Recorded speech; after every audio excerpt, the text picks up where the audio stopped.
Le Tour du Monde. Le Tour du Monde, c'est une émission d'opinion, surtout d'analyse de l'actualité sociopolitique, économique, culturelle et sportive au Bénin, en Afrique et dans le monde. Sur différents sujets, il s'agit de mieux informer pour un monde plus juste. Le Tour du Monde, c'est une coproduction de Guérit TV Monde et 3R Média.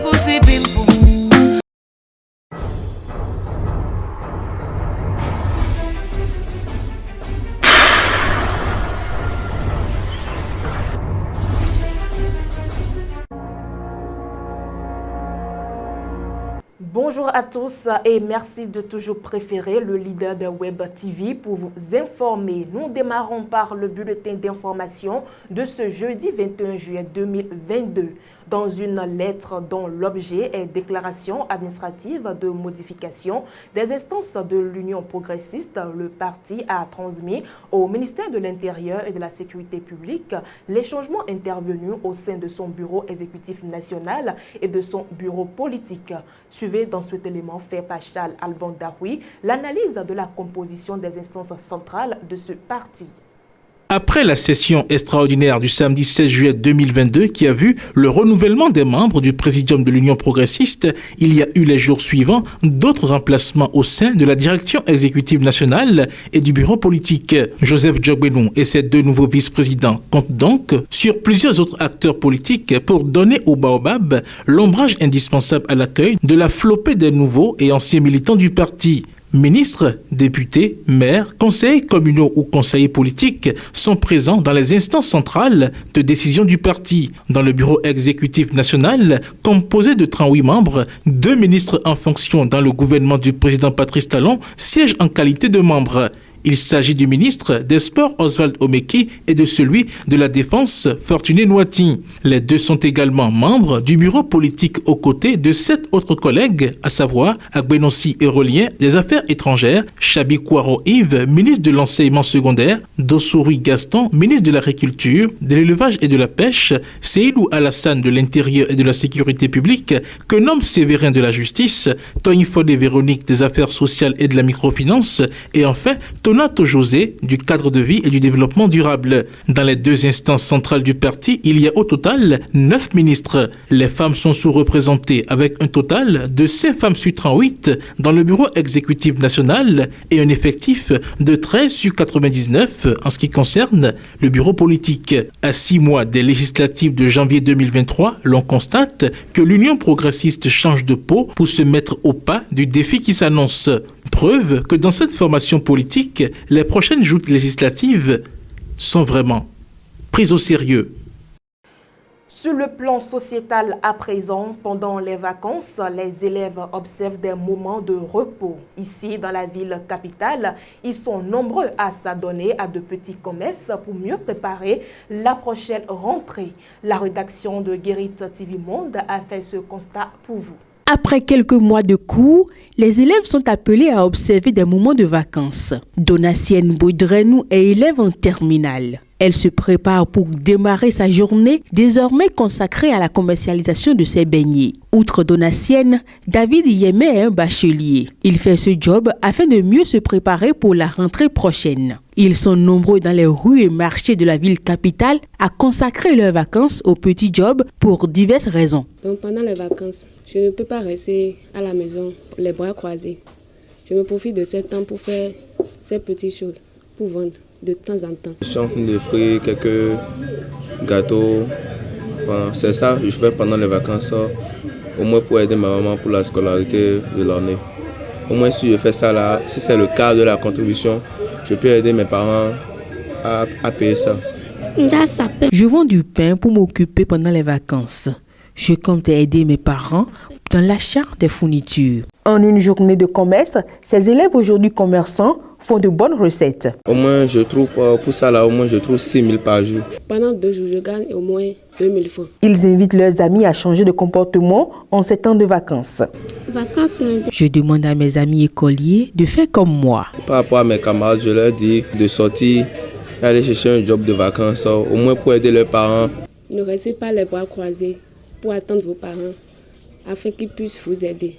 De telles initiatives constituent déjà un pas vers l'entrepreneuriat. S'il est bon d'aller à l'école, il n'est pas mauvais d'apprendre à mieux s'occuper en temps de repos que constituent les vacances. C'est sur cette information que nous mettons un terme au bulletin d'information et je vous invite à suivre à présent la chronique du jour. Elle est intitulée « Inauguration de la centrale solaire de Ilou-Lofin, un pas de plus vers l'autonomie énergétique du Bénin ». Elle porte la signature de Mas Gaspard Adjamoussi.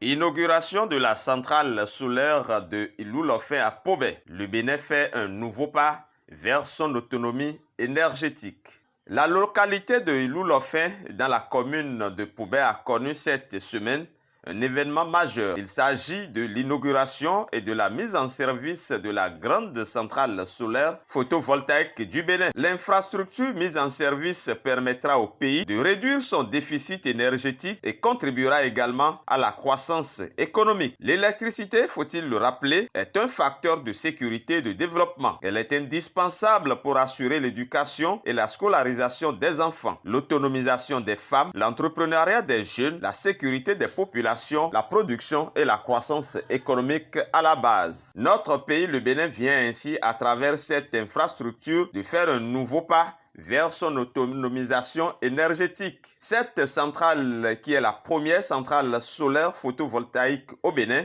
est estimée à un coût global de 15 milliards de francs CFA. Elle est de plus l'une des rares centrales solaires de la sous-région ouest-africaine. La centrale solaire photovoltaïque de Ilou-Lofin de Pobé, dans le département du Plateau, est d'une capacité de 25 MW et s'étend sur une superficie de 25 hectares. La centrale comprend en effet 47 000 panneaux solaires et 6 postes de transformateurs de 3515 kVA chacun et une conduite automatique de la centrale assistée par ordinateur. L'inauguration de l'infrastructure, qui est extensible à 50 MW, constitue une solution innovante qui permettra à la Société béninoise d'énergie électrique SBE d'améliorer durablement ses performances tout en réalisant un mix énergie responsable et respectueux de l'environnement. C'est une bonne nouvelle à coup sûr et une aubaine pour les populations de la région, notamment les artisans et les entreprises qui verront ainsi leurs conditions de vie et de travail s'améliorer.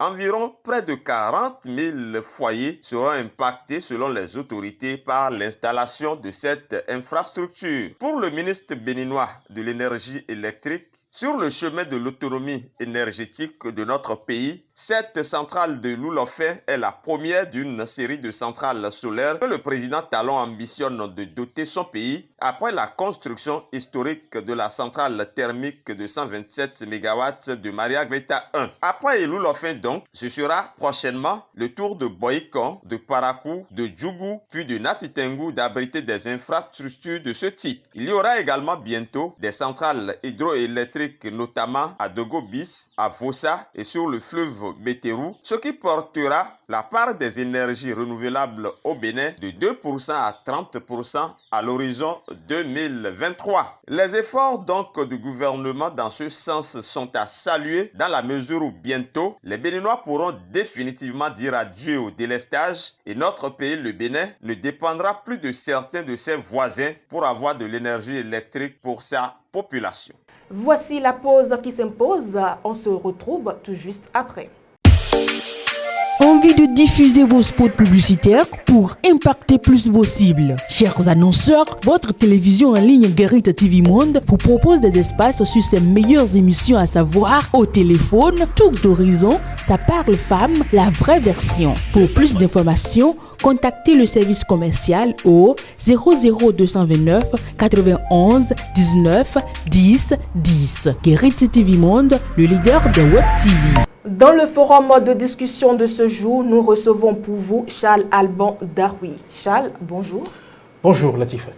La Sénat a publié il y a quelques jours les pièces à fournir pour les législatives de 2023, un tournant dans les préparatifs de ces élections. Effectivement, c'est un tournant parce que nous constatons là qu'en dehors des partis politiques qui se préparent activement déjà pour les législatives de 2023, il y a les institutions qui sont en charge de l'organisation de ces élections-là, notamment la Sénat aussi, qui savent faire beaucoup dans ce sens. Et donc avec la publication des pièces à fournir par les les potentiels candidats à cette élection, je pense que c'est un grand tournant parce que les uns et les autres sont désormais fixés sur ce qu'ils doivent chercher comme pièce administrative pour être un candidat conforme aux dispositions légales contenues dans le code électoral afin de participer donc à cette élection. Les prochaines législatives sont une matérialisation des réformes du système partisan et dans le document publié par la Sénat, on le constate déjà. Oui, on le constate parce que noir sur blanc, il est écrit dans le document rendu public par la Sénat les différentes catégories de dossiers à fournir. Par le passé, nous avions comme dossier de candidature aux législatives 83, puisqu'il y avait 83 députés à l'Assemblée nationale. La 9e législature sera la première législature où nous n'aurons plus donc 83 députés. Et donc dans le document publié par la Sénat, il est clairement fait la distinction entre les dossiers à fournir pour les candidatures qu'on considère comme ordinaires, mais il y a également une partie qu'on considère comme des candidatures exceptionnelles, notamment pour répondre un peu aux questions liées au genre. Vous êtes pas sans savoir que la représentativité des femmes dans les instances de décision a toujours fait l'objet de discussions et cette fois-ci, la loi a voulu quand même offrir l'opportunité aux femmes d'être beaucoup plus représentées. C'est la particularité cette année? Oui, c'est la particularité, puisque chaque parti est tenu de présenter, en dehors des 85 dossiers ordinaires, de présenter 24 dossiers exclusivement consacrés donc aux femmes. Parce qu'on veut avoir dans cette législature-là, la 9e, 24 femmes au moins. Le minimum qu'on peut avoir, c'est 24. On peut en avoir plus. Si au cours du séjour électoral, les femmes arrivent à sortir dans d'autres circonscriptions électorales. Mais on ne peut pas avoir cette législature sans avoir 24 femmes. Donc c'est là la particularité cette fois-ci. Et dans les pièces à fournir, dans la constitution du dossier, la Sénat met déjà l'accent là-dessus pour que les partis politiques ne soient pas surpris. Donc, pour faire valider votre candidature, vous devrez forcément intégrer 24 dossiers de femmes nécessairement. Et je pense que c'est pour le bonheur des femmes. N'est-ce pas, ouais. Charles Alban Darfoui, nous sommes déjà à la fin du forum de discussion. Un mot pour conclure? Le mot pour conclure sera de dire que nous sommes en train d'aller vers la concrétisation d'une volonté de voir les femmes impliquées dans la gestion, les questions de gestion publique, notamment en politique. Il y a eu beaucoup de discours par le passé, mais là, nous sommes en train de vivre. Nous sommes en train d'aller vers une matérialisation, une concrétisation de cette volonté-là d'associer les femmes à la chose politique. Merci Charles Darfoui pour votre intervention. Mesdames et messieurs, c'est la fin du forum de discussion, mais nous poursuivons cette émission avec la question suivante. Quand les temps sont durs, que faites-vous? Quand je n'ai rien, parce que tous les jours ne sont pas les dimanches, quand je n'ai rien, je sais de contacter mes amis et il ne faut pas aussi exposer son problème à tous les amis.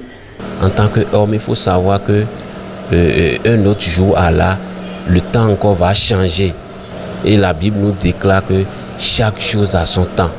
Donc, il faut avoir de l'espoir. Avant de mettre un point final à votre émission Tour d'horizon de ce jeudi, voici la vidéo du jour.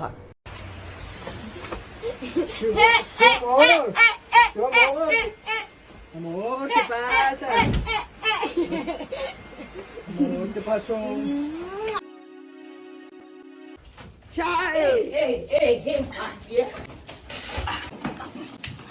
Hey! Aye, mite, vami.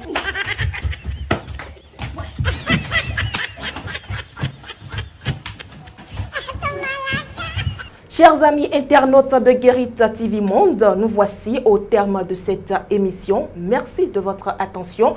On se retrouve demain pour un autre numéro. Au revoir.